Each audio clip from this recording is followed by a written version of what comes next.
Halo teman-teman ATLM Indonesia di mana saja berada, semoga teman-teman kembali sehat dan tetap bugar ya seperti biasa dan tetap menjalani kehidupan sehari-hari. Dan bagi pejuang CPNS P3K tahun 2024 ini ada kisi-kisi soal seleksinya ya dari BKN 2024. Kisi-kisi SKB CPNS 2024 ini ada perantara laboratorium kesehatan ahli pertama untuk D4 TLM atau analis kesehatan golongan 3A. Sementara perantara laboratorium kesehatan terampil pelaksana D3 TLM atau analis kesehatan golongan 2C. Ini ada juga, dan yang selanjutnya saya bandingkan kisi-kisinya dengan P3K tahun 2023 D3 D4. Nah, bagi teman-teman yang ingin mendownload kisi-kisinya bisa mencari di Google keywordnya materi SKB CPNS 2024. Oke, langsung saja kita spill dan lihat materinya kira-kira sebagai berikut. Menteri Pendayagunaan Aparatur Negara dan Reformasi Birokrasi Republik Indonesia pertanggal 4 November 2024. Ini ada nomornya, yaitu perihalnya materi pokok soal seleksi kompetensi bidang dengan CAT untuk seleksi pengadaan CPNS tahun 2024. Ada 104 halaman dan PLK peralatan laboratorium kesehatan baik yang ahli dan terampil di halaman 92. Nah, kita lihat ya satu persatu. Dari PLK ahli kisi-kisi CPNS 2024. Nah, ini untuk SKB CPNS 2024. Kompetensinya ada kompetensi generik, ada kompetensi spesifik. Jadi yang umum dan keahlian khusus. Jadi ada dua ya di sini. Y ada 4 poin, kemudian yang spesifik ada 6 poin ya di sini. Pengambilan, penanganan, pengiriman dan penyimpanan spesimen laboratorium kesehatan. Yang kedua, audit mutu internal EQC dan verifikasi pengendalian mutu internal laboratorium. Kemudian yang tiga, quality management laboratorium. Yang keempat, sistem pelayanan laboratorium. Sementara untuk kompetensi spesifik ada pemeriksaan darah lengkap dan hemostasis, urinalisis, pemeriksaan feses lengkap, pemeriksaan kimia darah dan cairan tubuh, pemeriksaan imunologi dasar, kemudian pemeriksaan mikroskopik preparat BTA, malaria, protozoa, helmintologi, dan mikologi. Lalu yang kelima, pemeriksaan histoteknologi, processing jaringan, sitopatologi, mikrotom, potong beku jaringan. Dan yang keenam, diagnostik molekuler, isolasi, amplifikasi, dan identifikasi asam nukleat. Ini untuk peranata laboratorium kesehatan ahli SKB CPNS 2024 D4 TLM. Nah, jadi di sini kita bandingkan dengan yang milik P3K tahun lalu 2023. Ternyata jauh lebih detail dan lebih banyak materinya di P3K 2023. Jadi simple ya yang di ahli 2024. Sementara ahli yang di 2023 P3K ternyata wah, banyak ya. Jauh sekali, ini 21. Ditambah dengan sisanya jadi 52 uraian. Tapi diringkas kayaknya di ahli untuk tahun 2024. Perbandingannya kira-kira seperti ini. Bagaimana dengan yang diploma 3? Ya di sini ini ada seperti ini. Diploma 3 untuk PLK terampil kisi-kisi CPNS 2024 ternyata sangat sedikit. Kemampuan umum, kamus kompetensi general, kemampuan khusus, kamus kompetensi 6. Jadi di sini, pemirsa, saya bingung. Anda bingung? Semua bingung. Jadi pastinya ya dapat dikatakan ini kelalaian dari pihak yang mengetik ya, sehingga tidak menampilkan detail untuk perantara laboratorium kesehatan. Ini persepsi saya pribadi ya. Jadi kemungkinan kalau alternatifnya menurut saya pakai saja kisi-kisi yang P3K 2023 D3 TLM. Jadi hampir sama saja. Nah, makanya saya membandingkan yang P3K 2023 2024 ini supaya ada kematchingan dan ada alternatif. Nah, untuk D3-nya terpaksa alternatif kurang lebih ini ya. Ada kompetensi umumnya, ada kompetensi khususnya. Nah, di D3 ini lebih terstruktur di P3K tahun lalu. Jadi ada ketiga biosafety, biosecurity, pengambilan spesimen, pengolahan limbah, manajemen lab, peraturan terkait lab, kode etik, pengendalian infeksi laboratorium, nosokomial. Kemudian melakukan phlebotomi vena filler, pengambilan spesimen selain darah, ya berarti ini kan cairan tubuh, misalnya urin ya, penanganan limbah, penyimpanan spesimen untuk pemeriksaan laboratorium histopatologi, ya kan, kemudian kalibrasi alat laboratorium sederhana, kimia klinik dasar per parameter atau setara, hematologi dasar per parameter atau setara, pemeriksaan imunologi dasar per parameter, pembuatan sediaan mikroskopis secara sederhana, pembuatan sediaan mikroskopis secara khusus, pewarnaan sediaan mikroskopis secara sederhana. Nah, lanjut lagi. Nah, ini kemudian pembacaan interpretasi mikroskopik per parat langsung, ya ini baca malaria mungkin ya. Kemudian pemeriksaan sedimen urin, pemataman mutu internal lab sederhana, toksikologi, imunologi, imunohematologi, imunoserologi, mikrobiologi klinik, hitoteknologi, analisa cairan tubuh, analisa batu ginjal, POCT, sterilisasi dan desinfeksi. Nah, dari sini saya bisa membandingkan yang peralatan labkes ahli ya. Tidak disebutkan di sana toksikologi. Jadi teman-teman aman ya, toksikologi tidak usah dipelajari. Oke ya, ini mungkin salah satu tambahan bagi teman-teman. Tiap toksikologi tidak ada materinya di D3 maupun D4. Jadi materinya murni ke arah laboratorium medik, rumah sakit dan laboratorium kesehatan atau laboratorium labkesda, labkesprop atau ya puskesmas. Nah, jadi itu ya. Jadi sebagai ringkasan, maka saya sedikit memberikan tips persiapan ya buat teman-teman di sini.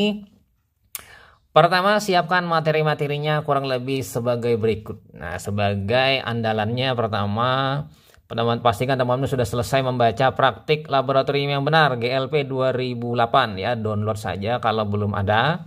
Dengan kata kunci praktek laboratorium yang benar GLV. Kemudian teman-teman juga harus menyiapkan di praanalitik ya, di sini penting ya karena menguasai 70%-an dari seluruh kegiatan laboratorium. Mulai dari phlebotomi, pengolahan, pengiriman sampel mikrobiologi, pengawet, tabung vakum, dan lain-lain, termasuk di situ medium transport nanti ya. Oke, semuanya sudah kita bahas di soal-soal sebelumnya. Kalau semuanya teman-teman sudah menyimak ya materi saya yang P3 tahun lalu dan saat ini, itu kayaknya sudah hampir 80 sampai dengan 90% semuanya teman-teman sudah siap. Lanjut lagi, kemudian yang nomor 3 kendali mutu, di sini Westguard Multi-Role System ya. Nanti kemudian untuk D4-nya ada tambahan mungkin Total Quality Management, validasi verifikasi hasil. Sementara yang lanjut yaitu sistem pelayanan laboratorium, ini manajemen labkes, pastinya terkait dengan mengenai pelayanan laboratorium, kemudian pelayanan prima, kemudian tambahan dengan laboratorium informasi sistem ya. Dan mungkin juga di sana mungkin sistem rujukan dan lain-lain. Ini masih terkait dengan pelayanan laboratorium. Kemudian yang 5, hematologi, ini yang paling inti dari teknologi laboratorium medik atau D3 analis atau D3 bidang laboratorium. Ini materi sentralnya ya. Pertama kita harus membahas dasar-dasarnya, anemia, leukemia, kemudian lagi hematologi analyzer sebagai alat terkini ya dalam hal pemeriksaan laboratorium ini menjadi penting sekali. Mau yang 3-FAT atau 5-FAT atau yang sudah 6 ya, 6-FAT ya, 8-FAT ya di sini. Jadi ada contohnya mungkin XN1000 ya, SN2000 atau mungkin yang setara dengan yang lainnya. Intinya kalau kita katakan 5 dip ya, 3 dip, 6 dip. Jadi teman-teman sudah mempelajarinya. Untuk lebih jelasnya nanti teman-teman bisa melihatnya di materi-materi saya ya. Yang keenam, hemostasis. Nah, hemostasis ini paling penting biasanya APTT, PT ya. Kemudian titerfibrinogen, habis itu tambahan lain misalnya bleeding time, clotting time, hitung trombosit, dan yang pastinya untuk diploma 4 mungkin tambahannya nanti D-dimer ya. Nah, D-dimer misalnya untuk gangguan pada kasus-kasus tertentu yang menyebabkan terjadinya DIC, disseminated intravascular coagulation, atau juga nanti faktor-faktor pembekuan darah pada kasus-kasus khusus ya, seperti hemofilia misalnya, hemofilia A, B, C. Dan pastinya lagi di hematologi ini ada juga mungkin kasus-kasusnya yang terkait mungkin dengan adanya talasemia ya, itu penting juga. Nah, kemudian kita pindah ke imunologi serologi. Ini yang paling sederhana, dimulai dengan aglutinasi ya, misalnya pada kasus suidal, mungkin ada juga mungkin flokulasi, mungkin juga ini pada sipilis ya, flokulasi. ICT ini yang paling banyak digunakan, misalnya interpretasi narkoba ya, kemudian tes kehamilan dan lain-lain, termasuk pemeriksaan rapid HIV ya. Lalu kita nanti masuk ke ELISA, kemudian lagi chemiluminescence ya.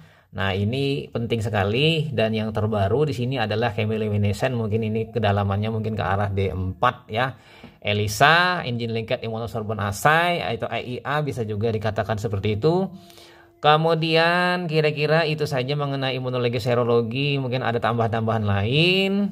Termasuk di situ mengenai hipersensitivitas dan lain-lain, kemudian mungkin ya perbedaan dari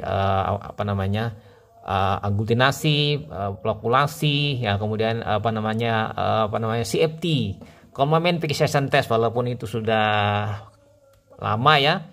Lalu kita pindah ke yang nomor urutan 8, di sini adalah urinalisis. Nah, ini yang nomor 3 yang paling penting ya, setelah hematologi tadi ya. Dan kemudian kita masuk ke urinalisis. Ini ada 2 ya, ada kimia klinik. Jadi sebenarnya kimia klinik itu dibagi menjadi 3 bagian. Jadi urinalisis, kimia klinik 1, kimia klinik 2. Jadi pada prinsipnya ketiganya adalah kimia klinik. Bagaimana itu mengenai pengawet urin ya. Jadi teman-teman pelajarinya, kemudian lagi jenis-jenis urin, jadi urin rutin, kemudian sedimen, jenis-jenis sedimen ya, kemudian lagi mengenai multistik ya. Nah, ini multistik sudah berapa kali kita bahas. Kemudian lagi pastinya di sini dalam hal pembuatan sedimen, lalu analisis feses ini mengenai feses bagaimana dianalisa, kemudian lagi pemeriksaan sisa pencernaan ya. Di situ ada menggunakan Sosudan black, lemak misalnya, kemudian karbohidrat, kemudian protein, darah samar. Nah, pasti darah samar itu keluar nanti. Nah, mungkin juga nanti ada analisa batu. Analisa batu ini misalnya batu oksalat bagaimana, batu kemudian batu fosfat, batu asam urat, warnanya apa nanti. Itu penting ya. Kemudian lagi batu karbonat, bagaimana menghasilkan gelembung-gelembung udara, atau kemudian batu yang paling banyak penyebab kejadian batu misalnya. Dan pastinya ada kan, batu itu ada anion, ada kation ya. Ada misalnya itu kationnya kalsium misalnya. Kemudian lagi ke LCS, cairan otak ya, cerebrospinal. Nanti ini regen Van Die nanti diceritakan nanti. Kemudian regen lain-lainnya termasuk difkonnya, kemudian transudat eksudat, membedakannya ini jelas sekali. Misalnya banyak ke arah cairan pleura, kemudian cairan peritoneal ya. Kemudian analisis sperma ini penting juga ya, untuk melihat dari hitung sperma, kemudian morfologi. Lalu kimia darah. Nah, ini yang paling luas. Wah, kalau ini dibagi-bagi nanti menjadi beberapa bagian, misalnya glukosa, faal lemak, faal ginjal, faal hepar ya. Kemudian ditambah yang lain-lainnya. Jadi termasuk nanti di situ juga teman-teman bisa menganalisa sedikit tentang penggunaan pestisida ya, yang menyebabkan kolinesterase meningkat. Nah, kemudian ada tambahan lain, misalnya adanya pemeriksaan tiroid, FT3, FT4 ya. Kemudian ada juga tambahan lain, misalnya analisa marker dari tumor untuk D4. Jadi nanti tumor marker mungkin teman-teman bisa sedikit men-spill ya untuk kedalamannya, supaya teman-teman kalau ada nanti penanda tumor hati ya, tumor pankreas atau tumor pada ovarium ya, di situ nanti bisa teman-teman mana yang pemantauan dan untuk anunya ya. Kemudian nomor 9 bakteriologi. Nah, ini pasti yang ilmu klasiknya dulu, yaitu pewarnaan. Pewarnaan gram itu pasti tidak akan pernah lolos, itu ada terus. Kemudian pewarnaan BTA itu pasti wajib. Pewarnaan Gill Nielsen, pewarnaan Kinyon Gabet, perbedaannya. kemudian lagi tingkat positifnya nanti ya pelaporannya. Kemudian itu untuk lanjutnya dari segi biakan, ada biakan bakteri yang kokus ya kan menggunakan blood agar, kemudian Enterobacteriaceae menggunakan EMB, menggunakan coklat agar, SS agar, mungkin menggunakan Tayar Martin, menggunakan materi media-media lain termasuk TJBS untuk Vibrio. Lalu untuk biakan BTA misalnya menggunakan lawan Sten Jensen ya atau MGIT ya. MGIT ini yang lebih cepat daripada lawan Sten Jensen ya, Mycobacterium growth indicator tube kalau tidak salah MGIT. Lalu lanjut lagi ke parasitologi dan mikologi, ini tidak akan lepas dari materi yang namanya malaria. Stadium-stadiumnya, kemudian tanda-tanda khasnya, kemudian malaria ini disebabkan oleh nyamuk apa, misalnya Anopheles. Anofelesnya macam-macam ya, Anopheles barberostri, Fagus, Anopheles sundaicus, Anomeles balabagensensis. Ya banyak ya Anophelesan. Kemudian lagi filaria, pasti ada filaria, mungkin filaria dari filaria ini kan filaria sanguinis hominis. Termasuk di situ ada nanti Brugia mayalai, Brugia timori, kemudian Wucheria bancrofti ya. Nah, gitu kira-kira mengenai filaria, pembuatan sediaan tebal dari filaria malaria. Nah, ini penting. Pewarnaannya menggunakan pewarna apa? Misalnya Gimsa, kenapa Gimsa? Karena Gimsa ini memiliki 3 zat warna. Ya beda dengan Mrek yang dia warnanya cuma 2. Ini ada methylene blue, kemudian ada azur metilin dengan iusin. Kemudian pH-nya lagi diatur, pewarnaan pewarnaan lambat, kemudian STH, soil transmitted Helminth test. Ini teman-teman dari Ascaris, kemudian cacing tambang, kemudian tambah lagi Pachylophis busci, kemudian cacing yang lain lagi.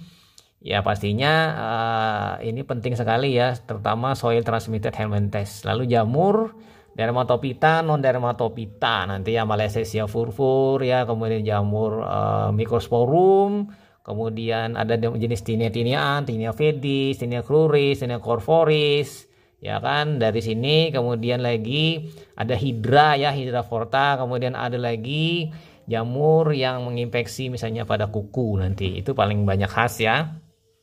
Termasuk biakan-biakan jamur nanti ya, menggunakan media apa, nah itu penting. Kemudian sitoteknologi, ini tahap awal processing ya, mulai dari pemotongan ya, kemudian sampai dilakukan proses penjernihan dan lain-lain. Ini ada tahapan-tahapannya ya teman-teman, sampai sudah diolah dan dibuat pewarnaan. Nah, pewarnaannya di sini, pewarnaannya ya pewarnaan apa saja yang ada di hitoteknologi, teman-teman harus tahu.